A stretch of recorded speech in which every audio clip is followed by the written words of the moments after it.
now we're moving on to our final panel of the day, which is all around leadership post-crisis, which essentially means in a post-COVID world. And I'm actually going to be moderating this panel. So I'm going to make sure that I don't take too much of the panel's time, because we have five fabulous women that are here to share their views on leadership with you. So a couple of points I would like to make. So first of all, the crisis has been the great equalizer. Doesn't respect hierarchy. And some of the people that are coming out of the crisis and doing amazing are actually not the people at the top of the company. Leadership books are actually being thrown out of the window now. People know they don't have jobs for life anymore. The employment contract has changed. People want more compassion, more flexibility. And now we've all been working from home. There's no excuse anymore that women can't work remotely. So I'm actually super excited, because I think that as we come out of this crisis, this is a real chance for women to shine. This is a real chance for women to make a difference. And we've also got work to do. Aerospace is losing a lot of good people right now. And they're going to industries like, tech, because they're less cyclical. And we don't want to end up with a lost aerospace generation. So it's our responsibility to make sure that our workplaces become workplaces where people from tech companies, with all their fun things, they say, you know what, I want to work in aerospace instead. Anyway, time to go to the panel. And I'm first going to introduce Anne Justice. So Anne Justice is an amazing woman. She is a marketing vice president at our sponsor, Standard Aero, and she's really quite fabulous. Grew her own company, but I'm going to let you tell you guys all about herself. Great, thank you so much. I kind of want to piggyback off what Gina was saying. I feel like if you don't being called any bad words, you haven't pushed it hard enough. So I think I've been called worse than what she's been called, but I take that as an honor. That I'm actually doing my job and kind of breaking the glass ceiling again. Thank you, Fiona, so much. Stateful Systems was acquired by Standard Aero last year, and it's basically an honor for Standard Aero to acquire us. So I feel like we did such a great job, and I left a legacy for our employees. So I kind of want to talk about a quote that basically was my quote, that kind of helped me through my journey of leadership. It's by Albert Einstein. And he says, in the middle of difficulty lies opportunity. So I had to think about that. It totally just resonated with me. And I said, as a woman in aviation, we face so many challenges and we have choices to make. So do we respond with indignation when we have all this resistance that happens to us on a daily basis? Or do we turn that into an opportunity? I chose to turn every single one of those opportunities into another opportunity. An opportunity for action, an opportunity to change the perception, an opportunity to educate and to collaborate with the male allies and even other females who have their own perception of themselves. I kind of help them change it along, because I felt like if I could do it, they could do it. So as my mission in my culture was of a yes. Within my own company, I wanted to have every single person in company that interacted with me to have that same feeling and have that same feeling that when they interacted with me, not to have that resistance, which was, of course, you guys know a lot in our industry. But I'm going to say this, ladies, our scars are souvenirs of shattering that glass ceiling. This platform, Fiona, is amazing, and we're going to show each other our scars, and we're going to wear them proudly, and we're going to mentor those who have yet to shatter that glass ceiling. So thank you. Thank you, Anne. You're going to make me cry. Welcome. Aw. Okay, so another woman that is shattering ceilings, and actually ended up speaking at this conference in quite an interesting way. I love this woman because I really love people that like to challenge me. So I would like to invite Jamie Beach to introduce herself. Howdy, y'all. My name is Jamie Beach. I'm originally from Texas. I've been in Seattle for about 5 years now. My journey here did not exactly take a direct route. After losing my home at 17, I dropped out of high school, got my GED, put myself through university. I spent almost 20 years in restaurants and got super comfortable. I always wanted to code and work in tech, but never thought I could because, reasons. Then I had an opportunity to get out of my comfort zone and do something completely different. I worked with AmeriCorps to create some feeding programs for underprivileged children as a logistic coordinator, then as a sourcing manager for an international executive transportation and events company, and finally a contract specialist for a large company, but I was still not doing what I wanted. So I took another leap. I put myself through university again and recently received a Bachelor of Applied Science in Information Technologies, Networking Design and Administration. Now, I'm a DevOps Associate Engineer and Systems Administrator at Base 2 Solutions, which is a dynamic and innovative consulting and technical services company in the aerospace industry. So really, I'm kind of finally where I need to be. Thanks, Jamie.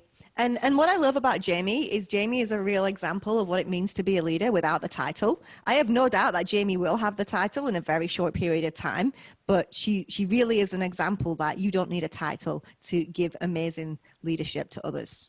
And she's certainly helped to lead and inspire me. Okay, so next I am going to invite Stephanie Carpentier to introduce herself. Stephanie is the vice president of her own company, VX Consultants, and she's also a pilot, and I'm not going to spoil the rest for you, so I'm going to hand it over to Stephanie. Thanks. As Fiona mentioned, I'm a partner at VX Consultants. We're a 100% women-owned employed company. Also one of the founders of A-Wing, and a big reason I got involved in the creation of A-Wing is that I've experienced what it means when women come alongside each other. It's powerful. I won't go into all the details, but my own career has been a long journey trying to figure out where I fit. I'm sure maybe you can all relate. I'm too young. I need to balance my family. I don't know what I'm doing. I'm too emotional. I'm not ready. I'm underestimated. But I've come a long way since I started as a young pilot. I'm 37 years old. I'm now an entrepreneur, a business owner, and I'm a specialist in values and data analytics for multi-million-dollar companies. It's a job and a place I didn't even know existed. And I do fit, and I know what I'm doing, and I'm doing it. So I think back on my career and I just think of how impactful it could have been to have someone or maybe a group come alongside me early in my career and help me chart that path and navigate it as a woman. So that's really what we hope to do. And I really thank you, Fiona, for letting us be here. Absolutely. Couldn't have done it without you. Okay. And next we have Casey Madsen. Now, Casey is the P8 program manager and production director at the Boeing Company. Welcome, Casey. Thank you. I feel a little bit out of place in that I just dug my heels into my company, and I've been at the same company for 23 years. And despite culture or anything else, I said, I'm just going to do this. You know, I don't have to go anywhere. I want to do this. And I have a history of being in positions that have never had a male in them before, which has led a lot of other women to follow in that and show that we can do whatever. We're women. We can do whatever we want. So I have my hands in everything on our P8 program, which is it's a submarine hunter, and I love the defense industry. I love military aircraft in particular because they're just badass. And, you know, I have a varied career as an engineer and a leader that looks really disjointed, but every opportunity has led me to something else. And I've just been so fortunate to do so many things, just in the same company in a lot of different places. And one of the things I like to mention is, so I'm most proud of being a patent holder. So I have 8 patents in the US and abroad. Why I don't have 9, because my name was intentionally omitted off the very first one, is how I have 8 more. And that's a story in and of itself. But, you know, I think that it's proof that you have transferable skills and it just moves you from one place to the next. And, you know, one of my favorite questions is, what if? And I think everyone tends to go down the, oh, I'm going to move to a job or take this opportunity, or, you know, I'm going to step out the door today, but what if something bad happens? And I love to turn it around and say, but what if it's amazing? I mean, what if we go through this COVID crisis and we've got the great equalizer, like Fiona just said, and what if we are all stronger and better and there's more opportunities and we take over the world? That's it. Take over the world. I love that. Yeah. Thank you. Sorry, I'm Sounds super good. excited right now. Take over the world. Now my mind's just buzzing. Okay, so last but not least, we have the fantastic Rachel Camarillo, who, whilst we've been getting ready for this conference, was promoted to Vice President and CFO of Air. Welcome, Rachel. Thank you for having me, Fiona. Welcome, everybody, or it's almost over, but thank you for having me, and I'm excited to be here. My name is Rachel, and I grew up in Hawaii, spent a lot of time in Spokane after graduating from Gonzaga University, and moved over to Seattle about 6 years ago. My career has taken me from grocery stores to sprinkler businesses to owning restaurants and then consulting for many restaurant owners in the Spokane area, spending some time in manufacturing and now in aviation working for Air. I am just excited to be here and thank you so much. Let's get on with some questions. Absolutely. All right. And again, I'm not going to cut this panel short because we're exactly where we need to be. And so, please stay on. Remember, there will be lots of prizes for staying on till the end. Okay, so I'm going to ask this question to each of you. So in a nutshell, 1 to 2 sentences, what do you consider to be the most important qualities of a leader? And we'll start with Steph. So important qualities in a leader, I would say, from what I've seen, just from my own experience, a really good leader knows how to build people up, see the potential in people. Sometimes it means tough love, but just really knowing how to challenge your people, having a vision for them, but really having a goal to build them up, not keep them where they're at. Love it. You can pick the next person, Stephanie. Go ahead, Jamie. For me, I think one of the most important qualities of a leader is humility. Self-awareness is really only possible with humility, and that is absolutely necessary for the personal growth of the leader, but also for the capacity of the leader to encourage not only their employees, but their peers and their managers to grow. And everyone's going to pick the next person. Yeah. Rachel. Oh, my leadership. I use AHA because I love acronyms. So AHA, authenticity, showing up, being true to who you are, because people are going to see through it if you're not who you really are. So embrace the craziness, embrace the kookiness, embrace the mistakes, be authentic. Humility, like Jamie said, leadership is not a power, it's a privilege. So be humble about that. And action, AHA. Action, walking the walk, and not telling your team to do anything that you wouldn't do yourself. AHA. Anne. Thank you. There's so many. I'm going to try to be really quick. Obviously, being decisive is a given as a leader. Having empathy, those are like our soft skills, integrity and respect, gratitude every day, and a sense of humor. I feel like workplace should be fun, it should be productive. And, most of the employers are spending more than 50 hours, sometimes a week in this place that they call the other second home. So I really feel that making it a positive work environment, when you have integrity respect as well, people will follow that. You kind of set the tone for the culture, and they want to work for people that are good people. I feel like I did a good job at that, and my people saw right through it. The humility part, as well as working hard and being by their side, and we had a very successful and productive company. So short and sweet, happy people are productive people. Thanks, Anne. And I guess last but not least is Casey. Yes. In a nutshell, follow through. Always do what you say you're going to do, and always have your team's back. And I think if you do both of those things, that everything else is going to fall into place, and you'll be the person that people want to follow, even if you're leading them into the unknown or into the fray. They know you've got their back. You are going to make good on your promises. And that's something that it's not just people with a manager or executive title can do. You know, leaders at all levels can exhibit that. And the next question is perhaps a brave question, so it's up to you who wants to answer. You can all answer if you want to.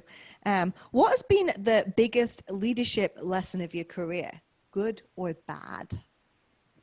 Ooh, can I go on this one? Of course you can.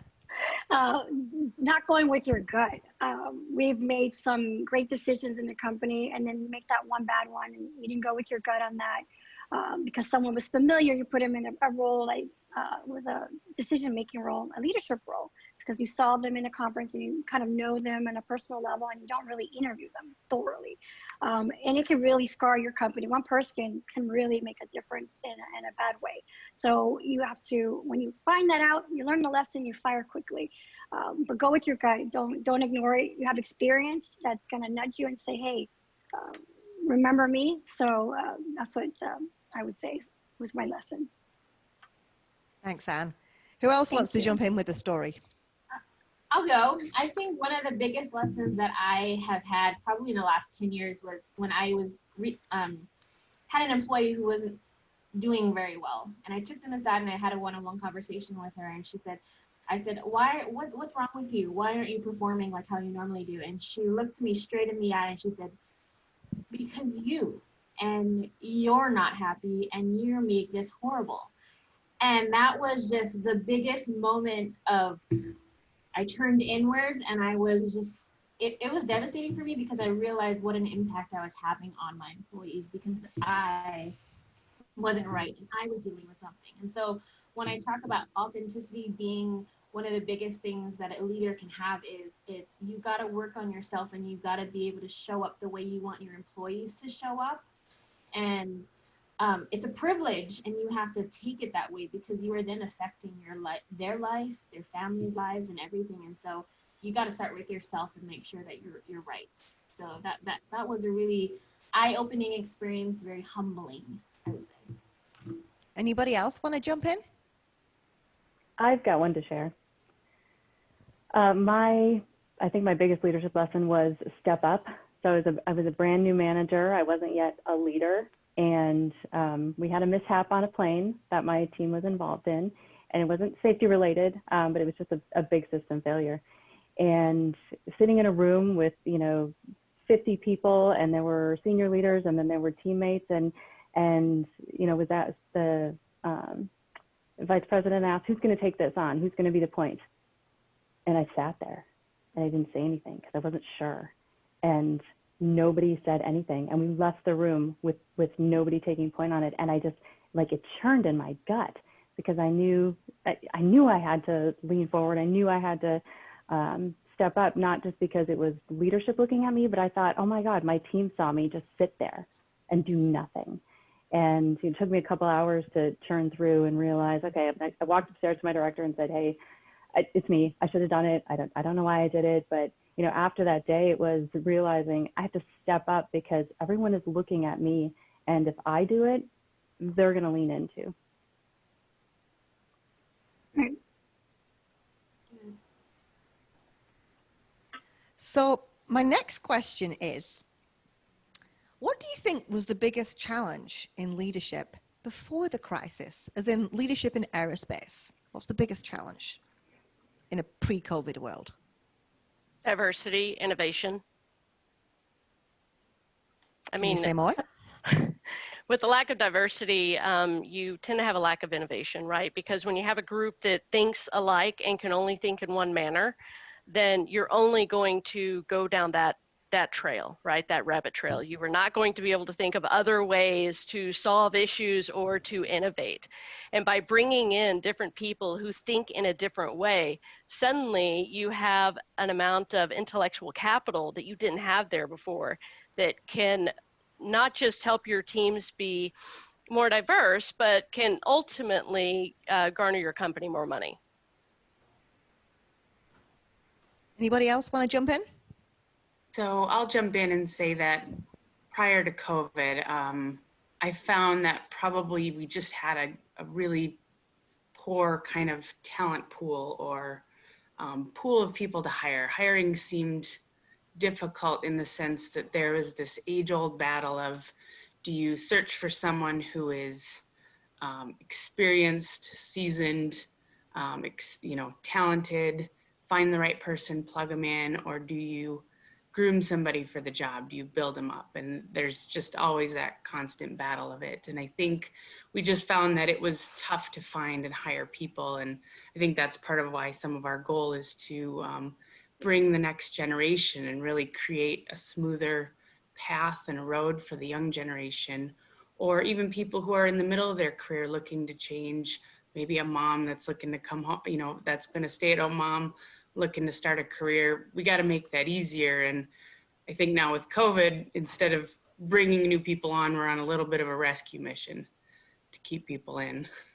Yeah, absolutely. Anybody else want to add to that?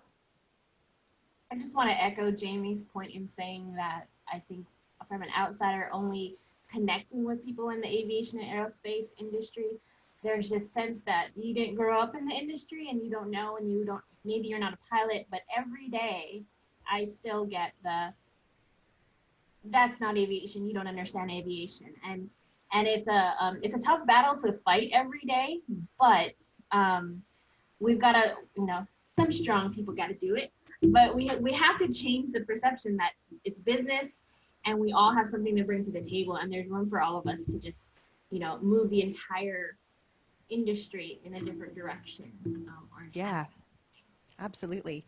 And one of the things that jumps to mind for me when I think about this question is like the biggest challenge being culture. And the reason why I think that is because I have seen so many talented women and men actually leave the industry and say, I'm never coming back because I was miserable. What are your thoughts on that? What are your thoughts on aerospace culture? I have to say, like, if I could, at State Fuel Systems, we took very much pride in actually hiring people from outside the industry and bringing them in.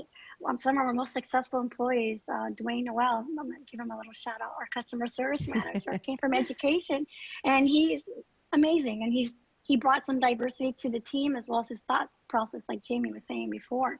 And I think sometimes too in aerospace, certain positions, you can kind of almost get burned out, like same thing over and over. And then, so having someone from outside is a great recruiting.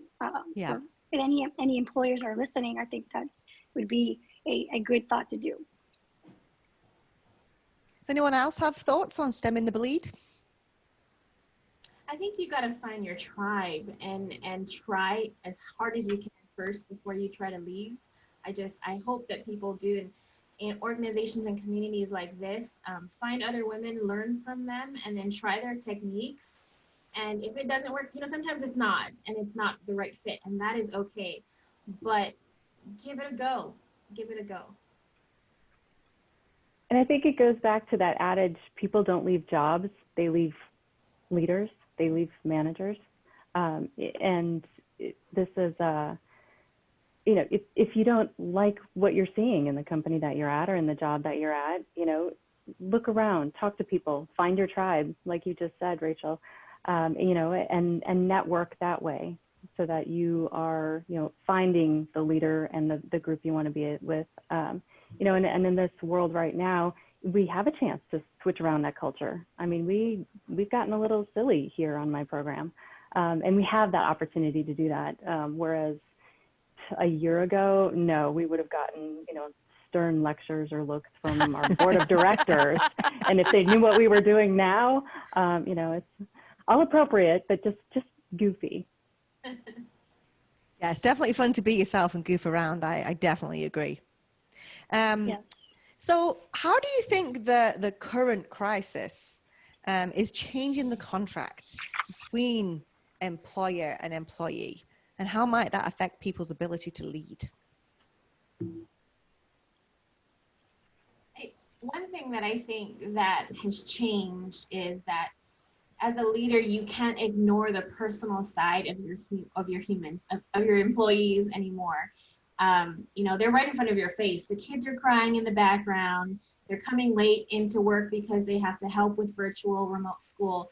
And so as a leader, you've got to find this deeper level of empathy deal with the stuff you got to deal with yourself with your own family. But it has really, I guess, turned that relationship from what I see. I only started in aviation a week before COVID hit, where the stay-at-home, stay-safe thing happened, and it was crazy trying to learn a new industry, meet my employees, and then tell them not to come to work. It was kind of odd, but what happened is this personal level, and leaders got to shed that skin, and you've got to become their friend, but still have that personal wall of being their boss. And so I think that's a big challenge for people. I think it's also that leaders really have to change the way that they think. So it can't be business as usual, right? We are no longer in our brick and mortars mostly. We have people who are working from home. So it's simple things like, do your employees have the setup at home that they need? And to have an expectation that they have the same setup at home that they did in the office is not realistic and not fair. But it's also things like, as a leader, your basic infrastructure. I mean, when people are coming into the office every day, they are able to get their jobs done. However, when they are working remotely and maybe your firewall goes down or your VPN goes down, and suddenly you're losing lots of work, which means that you're losing revenue. That's bad. It's even the most important thing, quite frankly, to me is communication. Lack of communication and lack of transparency, because we're in an uncertain time that really everyone's learning with, right? And so in that uncertain time, you have to be the leader to take the lead and communicate. Be consistent in your communication as well as be transparent, because there is nothing worse than as an employee sitting back and wondering, biting your nails, going, is today the day that I'm going to get the pink slip? What's going on with the company? Are we doing well? Are we not doing well? I haven't heard anything. No one's told me if my job has changed, what the expectations are. So I think that for me, that's my opinion of what the most important thing is: clear communication, consistency, and transparency. Thanks, Jamie. So my next question is, how can women be a force for change in this new world? What qualities do you think women bring that could make a difference? Emotional intelligence. Sorry. Yeah. Go ahead, Anne. Go. No, I agree. Emotional intelligence, having empathy, all the social skills that are needed to run a business. And that's part of what I was discussing before about what I feel is most important to be a leader, are those soft skills.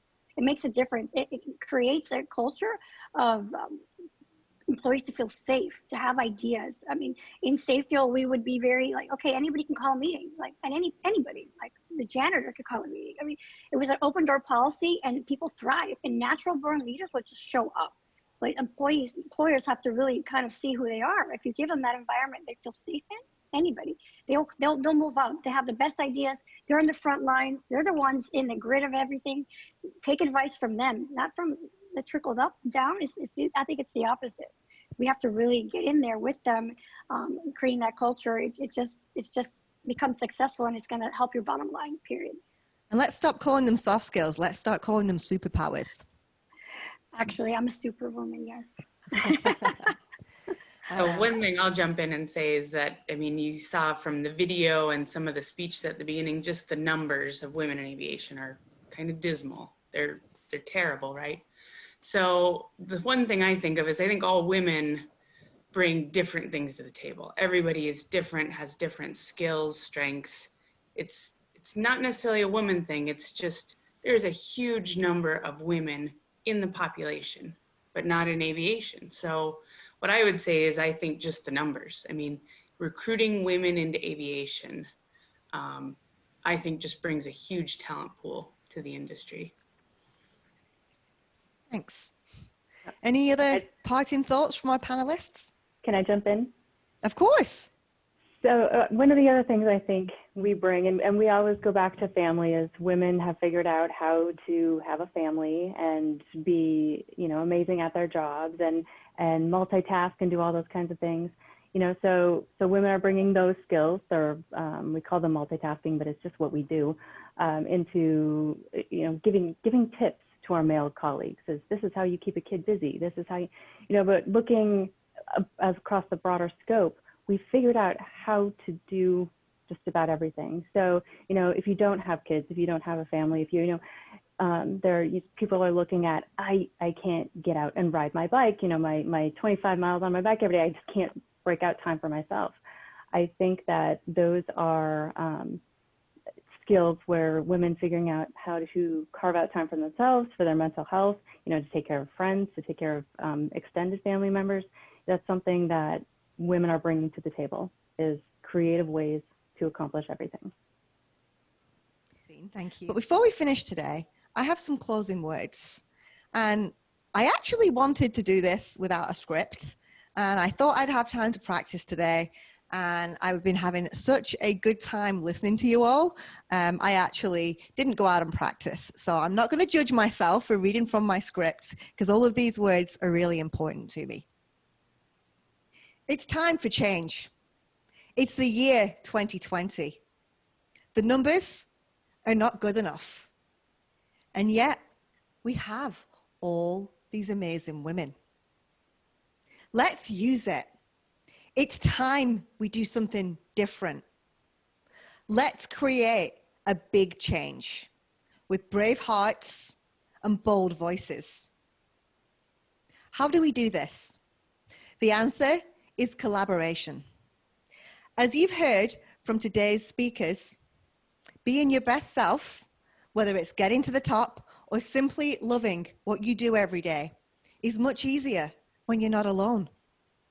Collaboration is key. Collaboration so that you can be clear on what you want for your career and your life. Collaborating so that you can see yourself through somebody else's eyes and know your brilliance. Collaborating so that you can have the confidence to share your talents with the world and to say, this is me. I know what I am worth. I now know that I am capable of those positions. Why not me? Help me get there. The confidence and boldness to speak out when we see wrong being done to ourselves and others. The confidence to stand for another person that's not quite ready to use their voice. Life's too short to wait. Let's start today. It starts with you, but collaboration is how we're going to do it. Today, this is not the end. This is actually the start. This is the beginning. We are here to create a community. We are here to support one another. When you sign off today, make a commitment to yourself that collaboration is the answer. And personally, I am going to lead this change by launching Leading Lady Peer Champion Groups. And I say champion for a reason, because we are going to champion one another every day.